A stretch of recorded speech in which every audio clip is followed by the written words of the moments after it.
You are listening to the Therefore a Geek podcast, episode 87. Hi, everybody, and welcome to Therefore a Geek. I'm Andrew. And I'm Dude. And this week we are Sans Tracy. Special edition podcast. Is that why you're dancing? Yeah, basically. This is kind of poetic, right? Because of the topic we're covering.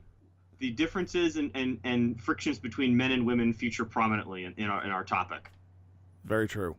Yeah. So what is our topic this week? Our topic is our very famous anime Cowboy Bebop from 1998 through 1999 if you're going by the Japanese release, or 2001 2002 if you're going by the Adult Swim. Now, this was my personal favorite anime. I watched it on like the late night Adult Swim in like 2000 or 2001 with my brother.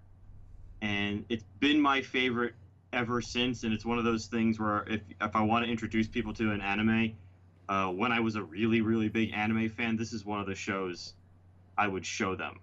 Yeah, and Emily, it is very, very good.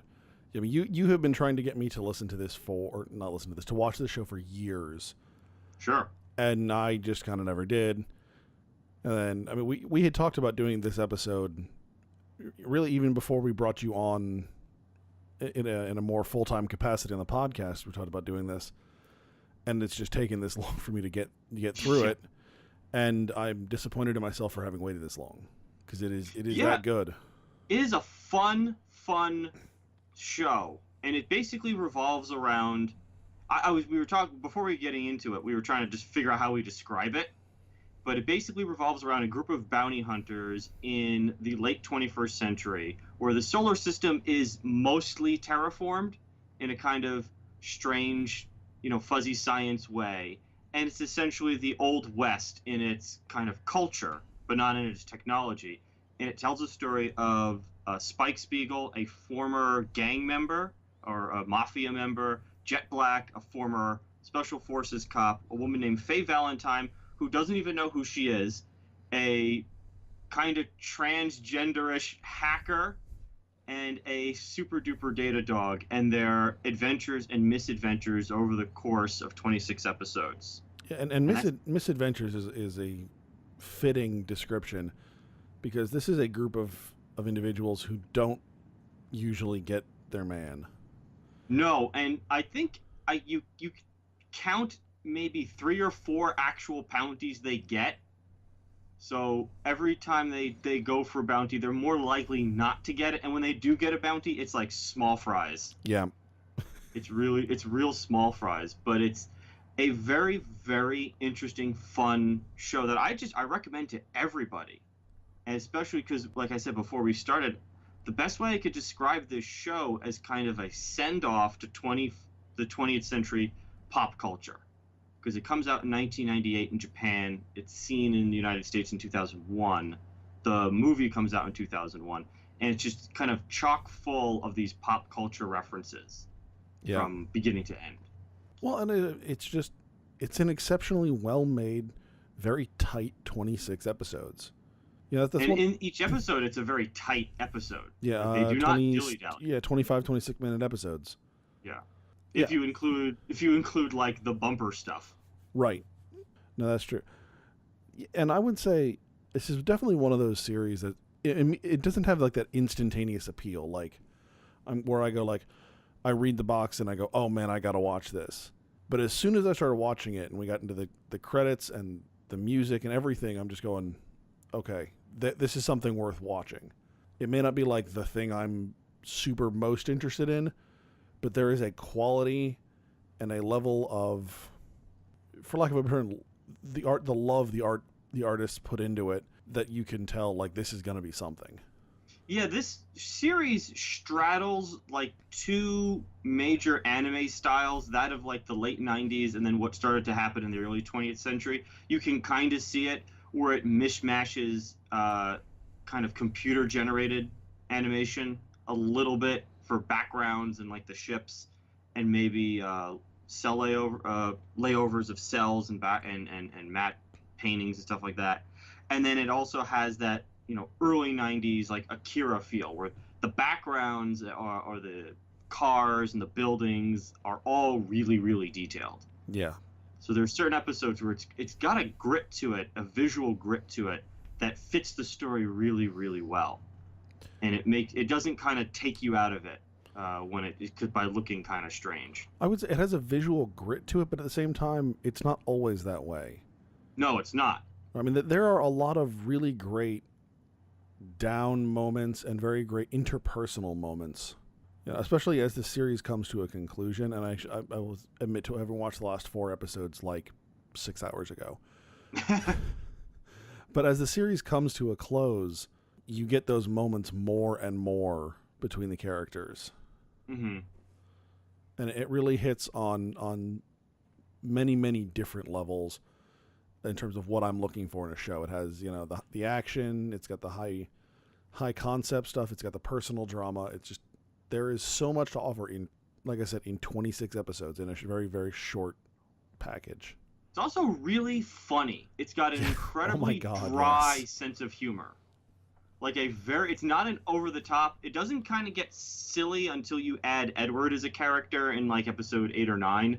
Yeah. But for the most part, the show is a very dry, smart ass show. Yeah, and that's always fun because, you know, humor doesn't necessarily translate language very well. Oh yeah, cultures. Yeah. Oh yeah, I mean, cultures even more so. You know, especially east to west, but even like, you know, languages. I mean, humor relies so often on like turns of phrase and things like that it's difficult to port from one language to another. Certainly. And I think the voice actors, at least the English voice actors, and I'm one of those anime fans that I prefer English voice actors over Japanese voice actors.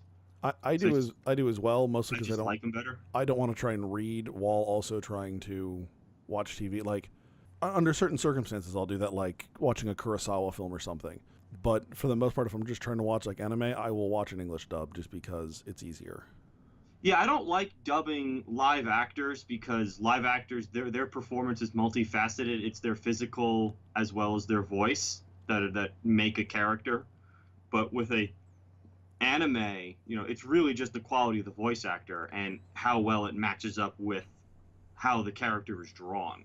Yeah. So that I kind of am not a purist in that sense. So I really enjoy the voice cast. I think the draw for me for this particular series is how good the characters are. Like that's what like the main draw for me is like how interesting and how magnetic Spike, Jet, Faye, Ed, and even the dog are.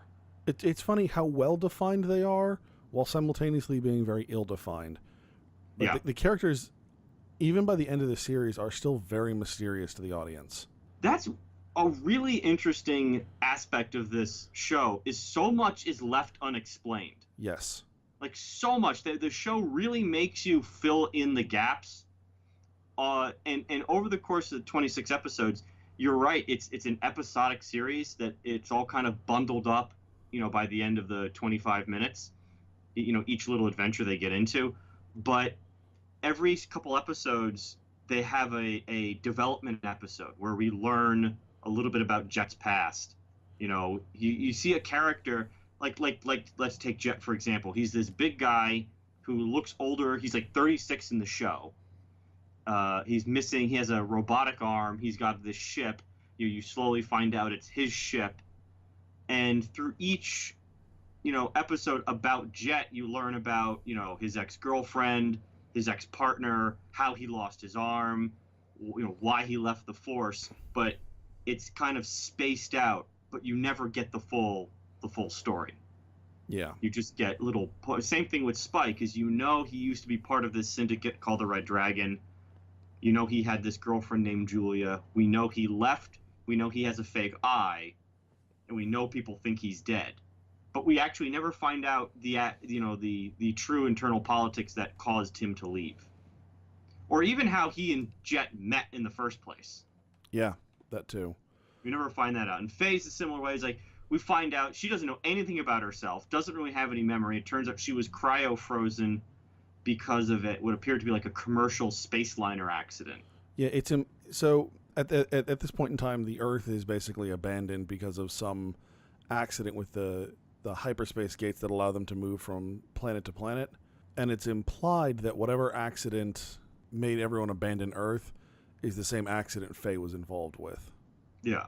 And that's what I found really interesting is we don't even know much about the gate. The gate kind of features prominently in 1 or 2 episodes, but we never even find out how that happened. All you can do is like watch it and go, okay, so it blew a chunk off the moon and created an asteroid belt around Earth that kind of slowly bombards the planet. So Mars is really the center of humanity, the solar system. Yeah. And it's just the solar system. It's kind of interesting how they've terraformed all these different planets, because that's kind of the sci-fi aspect they go with. So Mars is terraformed, Venus is terraformed, moons of Jupiter are terraformed, even like asteroids in the asteroid belts. And they're named after places we were familiar with. Like one of them in the first episode, it's Tijuana. Yeah. And it like kind of looks like Tijuana. Like each city or each planet has its own like world. So like the asteroids kind of look like Tijuana, and Ganymede is like the ocean world, and Europa is kind of like the desert world or stuff like that. Venus has like the floating plants, and then we learn in the middle of the season that Titan had a war that went on that Vicious was involved in, Spike's rival. So all this kind of stuff, it's a very rich and deep universe, but you just they leave so much out of it. Yeah, and for me, I guess that was an attractive feature. Well, no, I think it is. There's a point at which you go, "Hey, I need more information," and that's a problem. And then there's another point where you go, "Okay, you've given me enough information that I understand the universe and whatnot that these characters inhabit, but you're not. It's not an information dump, and you let me fill in the gaps." Mm-hmm. It's actually something that comics have actually have been doing a lot better lately. Oh, really?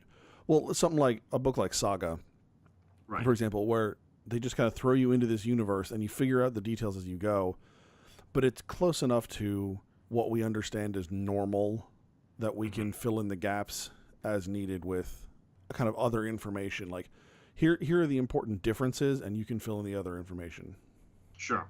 And I think what's the other aspect, not just the characters, but the writing of like the way each episode is constructed, the way it kind of keeps pace. You have this kind of initial, here's what we have to do, let's go try and do it, and then it all goes to hell, and they get out of it by the skin of their teeth, but just barely. Like, they always seem to wind up in more debt with every misadventure they go into. Right. Even their best laid plans just kind of go awry. Yeah, the further the series goes on, the more and more that them not having food becomes a thing. Oh yeah, like where Faye is eating dog food in one episode. Or like, I thought that was really funny. Or the mushrooms.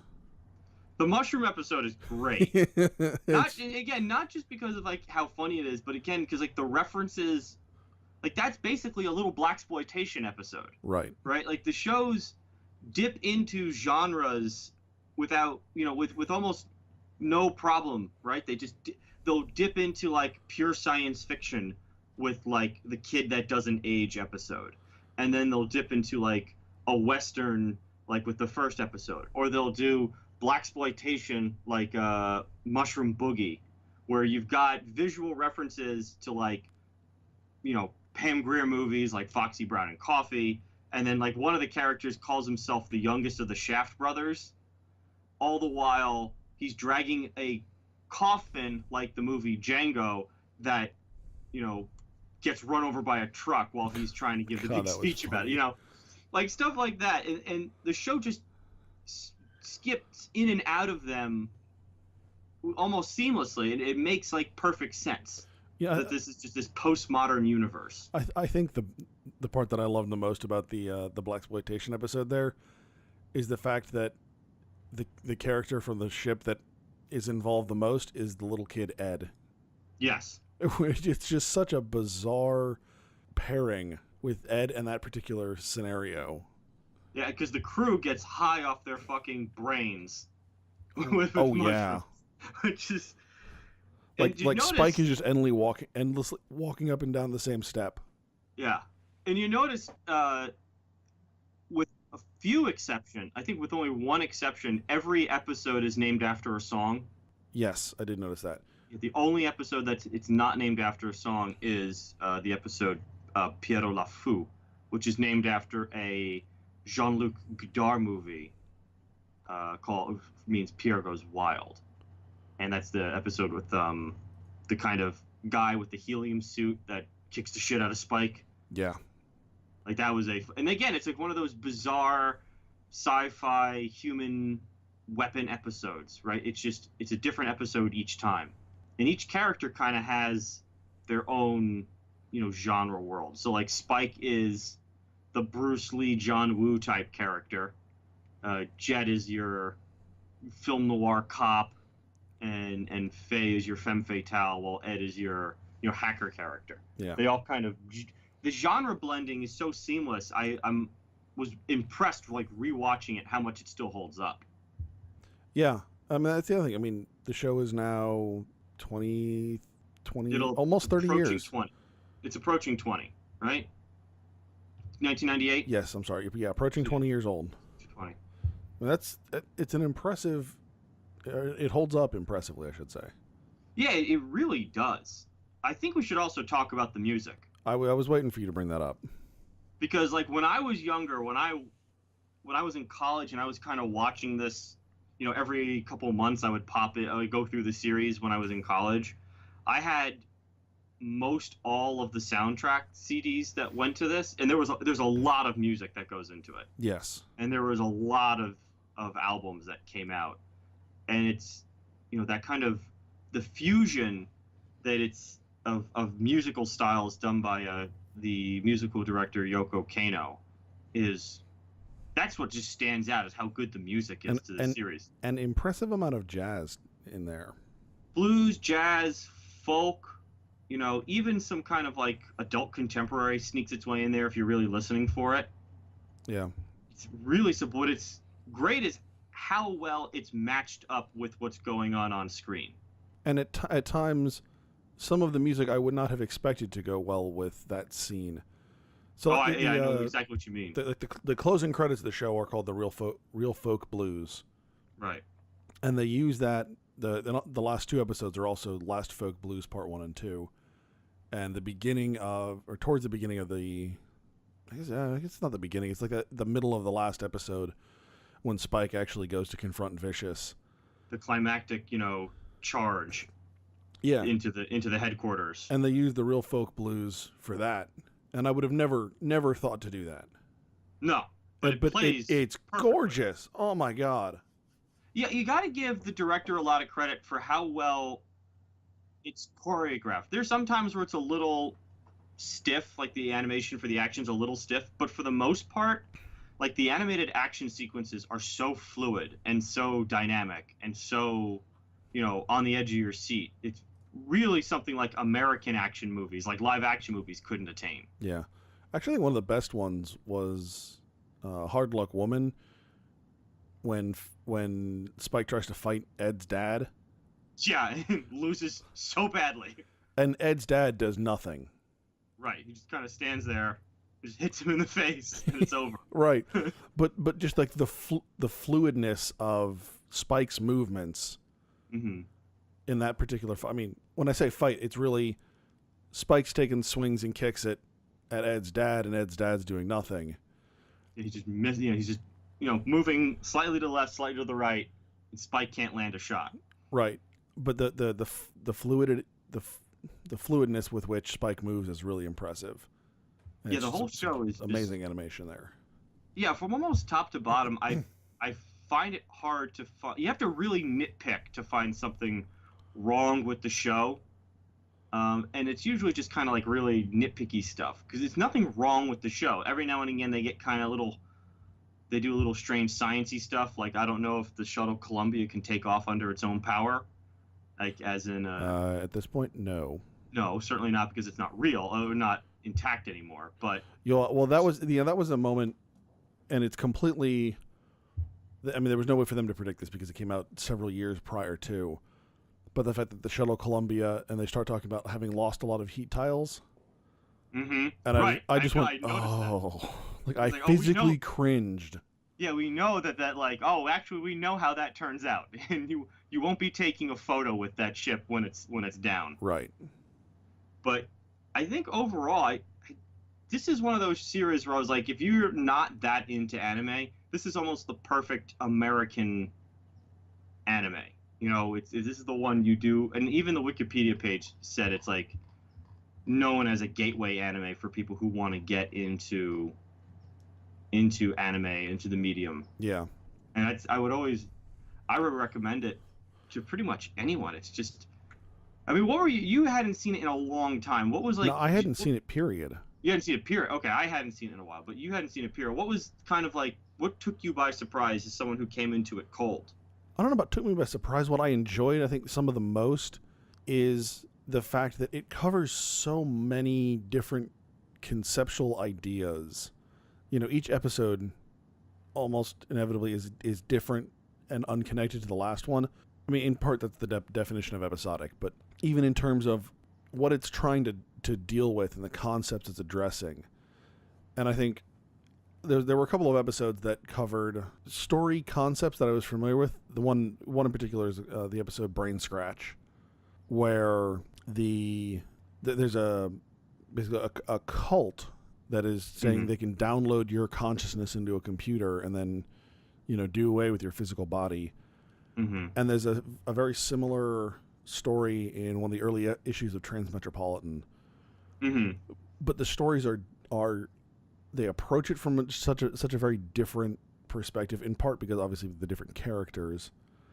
And I don't mean just like, you know, Transmetropolitan doesn't have the Cowboy Bebop characters. I mean, the characters in and of themselves are very different. But also the different concepts of, you know, we've talked about this before, East versus West when it comes to technology and their feel towards it. And this is one of I think the most poignant episodes about that. You know, you're basically you're downloading yourself into a computer. You are becoming a computer. And, you know, from a Western, somewhat technophobic perspective, you know, that's a terrible thing. But from an Eastern perspective, the characters don't necessarily accept the idea right away, but they're not virulently opposed to it. And it's you know, like that kind of look at stories is always interesting. And the other thing I think, I guess, like I mentioned this to you off air, is the interpersonal moments. There are some really just pulling at your heartstring moments. Sure. And I mean, guys, some of these I'm focusing on just because, like I said, I watched the last 4 episodes today. I've watched the last probably 16 episodes in the last 4 days or so. So towards the end of the series, Ed actually leaves the ship to go off with his father. And her father, that's right. Yeah, well, I mean, it is hard to tell. Yep. Even Ed's father forgets. It's like, oh, thanks for watching my son. Or is it my daughter? I forget which. Well, yeah. I like that we find out Ed's real name is like Francois or something. Right. Well, and I mean, Ed says straight up in the first time we meet him or her that I'm still doing it. The first time we meet her, that she gave herself the name Ed. Right, and I love that in the one of the previous things, like, if you made it up, how are you the fourth? Right. That is good. No, but part of what I was saying is, like, so there's a conversation between Ed and Ein, the dog. Ein doesn't, I mean, the dog doesn't talk, but Ein doesn't want Ed to leave. And Ed's trying to tell Ein to go back, and he just won't go. And so Ed says, all right, you can come along. And Ed literally walks off into the sunset. Right. Actually, you know, that's also another thing. I like how the series really kind of wrapped itself up in terms of, like, you knew the end was coming, and they started setting certain things up, like Ed finding her father and whatnot. Yeah, Faye kind of finally figure out who she is. Jet settling his past before Spike does. Well, the show's really revolved around Spike. It is. Where Faye finds her past, but realizes she has nothing left of it. Right. And at first, basically, I mean, quite literally wallows in it. I mean, she basically goes and, looks like she traces out where her bed used to be in the remains of her family's house, and just lies down there for a while. And eventually she decides that, hey, she needs to come back to Bebop. She needs to come back and live. And she calls Spike out on his shit. Like, Spike constantly tells her not to live in the past, live for the future. Live for what's going on. You know, you don't remember your past, that's fine. And then when Spike becomes obsessed with his past in the last 2 episodes, yeah, he's just completely absorbed in it. Right. Like, every time, you know, a name remotely similar to his past pops up, he goes, you know, ape shit. Yeah, but like Faye calls him out on it, Mm-hmm. or you get the what is effectively the Last Supper, you know, Spike's last meal. Mm-hmm. You know, Jet cooks in this meal, and it's very reminiscent of the beginning of the first episode, Right. where he makes him the meal, and Spike complains about It's how bell peppers and beef with no beef. Right. Spike complains how crappy it is. It's one of my favorite lines in the show. He goes, "Hunger is the best spice." Yeah. Like, I still use that line today. Yeah. You know, it's really something. So you get this parallel between the beginning and the end, and you know the series very much leaves it in doubt whether or not Spike survives. I mean, I think it was pretty clear to me that he doesn't. You know what I mean? I don't. Just the way it was. I don't think filmed. I don't think he does either. Again, like you're right, the way it's filmed. Having kind of dug around online about this, there's a fair amount of discussion about it. Oh, I'm sure there is. But you know, given, you know, presumably Spike is dead, it really is like a last meal before an execution, and it Sure. even has some of that feel to it, where Spike is just at peace. Right. He's accepted his fate, and that he probably will not get out of it. Well, and like everything from his past has basically been undone. Like, we see Annie from the 5th episode dies. She reappears. You know, other Julia's people. killed. Julia's killed. Shin and Lin are both dead, and we were led to believe that they were obviously younger than Spike, so they looked up to him in some capacity. Yeah. Really, it had this finality feel to it. Also, the sequence where Vicious and Spike trade weapons, they slide the weapons back and forth. You know, their weapons get exchanged in a fight, and they re-exchange them, you know, their weapons of choice to finish each other off, is right out of, I mean, like, directly out of A Better Tomorrow 1 from John Woo. Yeah. And that's the Chow Yun Fat character who gets killed in that. So just based on what they're referencing, I would have just to say he doesn't survive. And I think in my world it makes more sense if he doesn't survive. No, and I was actually thinking, you know, as much as I don't think they should ever add on to this. Let's just No.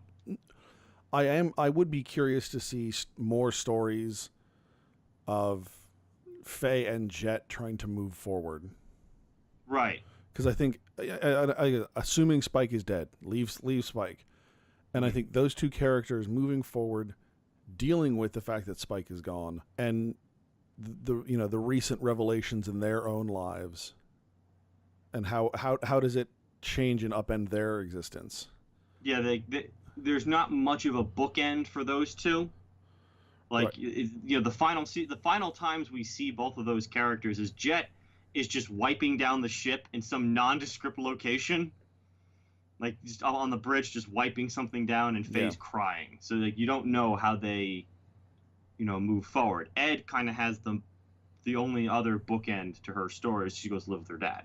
Yeah, and like I said, I think that would be interesting. I would not, in any way, shape, or form, want to change how the ending went, though. I think it was just so beautifully done, so cinematic. So even in the movie, like the Cowboy Bebop movie that came out well after this, it's apparently set in between episodes 23 and 24. I thought it was 22 and 23. Or it could be 22. Either of those two. Yeah, but yeah, it's set. It's actually set during the series. It's set during the series, so you have everyone in play. And it was actually, the movie's pretty good. I remember when the movie came out, it was such a big deal for me. And I convinced my dad to take me to New York to one of the Times Square theaters so we could see this movie. Back when $10 a movie ticket was like, are you fucking kidding me? Like Right. those kind of prices. It was myself, my father, and then my buddy Dan. And we took the train in, went to the movie, we ate something in Times Square, and then we came home. Nice. It was like the best day ever, right? We got to see the Cowboy Bebop on the big screen and hear Steve Bloom's voice on those big surround sound speakers. Yeah. Which is really just kind of what you want. Actually, the other thing I thought of with wrapping up the series, and it's I think one of the best parts of the entire series in general, like overall, is the fact that they canceled Big Shots. Yeah, that was so funny.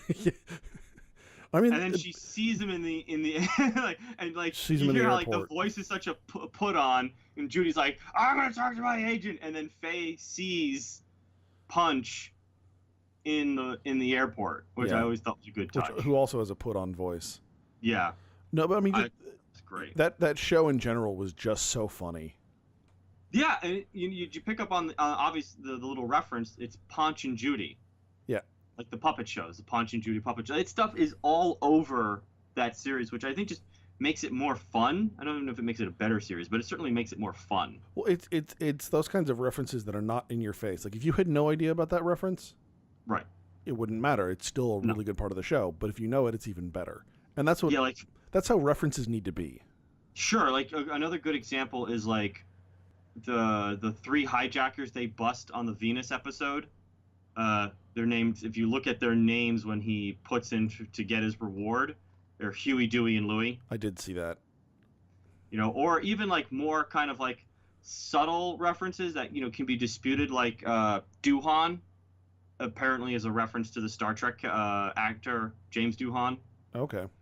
And his assistant Miles is a reference to Miles Davis. Interesting. And like, so he's wearing blue. So like Kind of Blue was Miles Davis' big album. Yeah. It's stuff like that. It's subtle, and you're like, okay, you could argue that, but it just feels like the way that show goes, you just feel like, okay, that was probably intentional. Yeah. I mean, like so much of pop culture, just the reference dropping is so obvious. It's kind of like mildly offensive almost. Yeah, but I think that was the point of the show, right? Well, no, but what I'm saying is with this, it's subtle, and it adds to the character of the show. Yeah, it gives it a nice texture. Especially, the fact that they live in a near future time period. Mm-hmm. These kinds of references would still exist, mm-hmm. and it helps root the universe they inhabit more squarely into our reality. Yeah, we have some kind of connection between them and us. Right. Even like the Bruce Lee references in like the first or second episode, the Abdul Hakim. It was like just this obvious homage to Kareem Abdul-Jabbar's character in Enter the Dragon. Right. Stuff like that. And the Bruce Lee stuff is all over the place. I think that stuff is just fantastic. Like I said, it gives it a texture where, for whatever reason, it makes the show more tangible. It's something you can kind of grab onto. Yeah. No, definitely. Because I've yet to really come across someone who didn't enjoy this show. Like you have to like really nitpick it to kind of take it apart, because otherwise it's this big sci-fi western that I think any fan of anime or westerns or science fiction or really pick your genre, you've got your choice in there. Yeah, I mean, our friend Kyle, Steve Bloom was at Tidewater Comic-Con, mm-hmm. Beginning of this year or so, and like this was Kyle's highlight, was getting him to sign a bunch of Cowboy Bebop stuff. Yeah. Like, although why he wore the shirt, still... I don't know either. But like, he wouldn't shut up about it for like 2 weeks. I know. I mean, I wouldn't either. But Steve Bloom signs the kid's shirt, and then he starts wearing it, and he's like dripping food and sauce on it. I'm like, what are you doing? What are you doing? Don't just give me the shirt, you fuck stick. Oh my god. It happens. It was so funny. He wore it to Phoenix Con, right? That's where I said it had to be when he wore it. I was like, why would you do that? Yep. Why would you do that? I'm more impressed with like where he got all the Cowboy Bebop merch. Yeah, he had like a shirt, a hat, like the Blu-ray, like he had all kinds of stuff signed. Yeah, I don't even have that much Cowboy. I have like the DVDs from like 2002, and that shit was expensive. I was back when there was still a Sam Goody. Do you remember those? Oh yeah. And Sam Goody was the only place I could get anime because it was kind of before Barnes and Noble or Best Buy really went all in on anime. It was Sam Goody is where you went, and like those discs were $35-$45 each. Yeah. It was a heavy duty investment. Like I had to like save up for them because I was a broke ass college student, so I would like buy one and then I had to wait 2 months to get the next one. Yep. It was I'm gonna do it in order and all that kind of stuff. Yeah, I don't know where. Even at conventions, I always keep an eye out for like action figures or little Cowboy Bebop statues, and I never see them. Like I mean, almost never. I think I saw one at the Phoenix convention this year, and that was the first time in years. Yeah, although interestingly enough, every so often you do see a cosplay. Yeah, even those are fairly rare. Normally it's Faye. Yeah. In part A, just because of the outfit, but also she's probably the most distinctive looking. But yeah, I mean you'll still see him every so often. Now that you bring this up, I got to look this up because there was a fairly famous cosplay guy, and it was like Man-Faye or something like that. Nice. I forgot who it was. Yeah, Man-Faye. I think that's who. Yeah, Man-Faye. He had shown up to conventions and kind of become a minor internet celebrity. Nice. As Man-Faye, because it was just kind of like, oh good God, this is really something. It's not something good, but it's something. I don't know if it's whether it's good or bad remains to be seen, but it's definitely something. But I'm actually looking at some of these girls who do the cosplay. It's partially because like in the anime, Faye's proportions are so ridiculous. It's really hard to get it right. It is. And you gotta love the way the jiggle-mation they gave to that character. Especially in the opening title. Yeah. Oh yeah, those things have a mind of their own. Like those things they'll bounce around. It's like I don't even think she turned that direction. They just decided to go left when she's what? How? Okay, I'll go along with that. So I'm not sure which more we can sing the praises of this show. How much longer we can go on like this? Because yeah. No, I was gonna ask if you had anything else that you wanted to say. I don't think so. I don't know if it still runs on Adult Swim, but I think even if it doesn't, parts of it are on Hulu. Like I think a couple of the dubbed episodes, but it's also subtitled on Hulu. So if it's on Hulu now, I think do yourself a favor and watch the show, especially if you're a non-anime fan. If it doesn't grab you in like the first 5 episodes, I'm not sure you're going to enjoy the show. But if I would at least give it those first 5 episodes because it really is a fantastic and enjoyable watch on almost every level. Yeah, absolutely. Don't take it too seriously because it's not. That's the one thing I think you have to remember is it's not it's not that serious of a show. There's definitely some serious tongue-in-cheek, self-aware moments the show has that prevents it from slipping into the ridiculous. Yeah, it's just certainly. I mean, anime in general, I feel that way, but. Yeah, you definitely have to take anime with a grain of salt. Well, I would just say in its own context. Yeah, that's actually a better way of putting it. It's just in its own world, it makes perfect sense. Yeah. So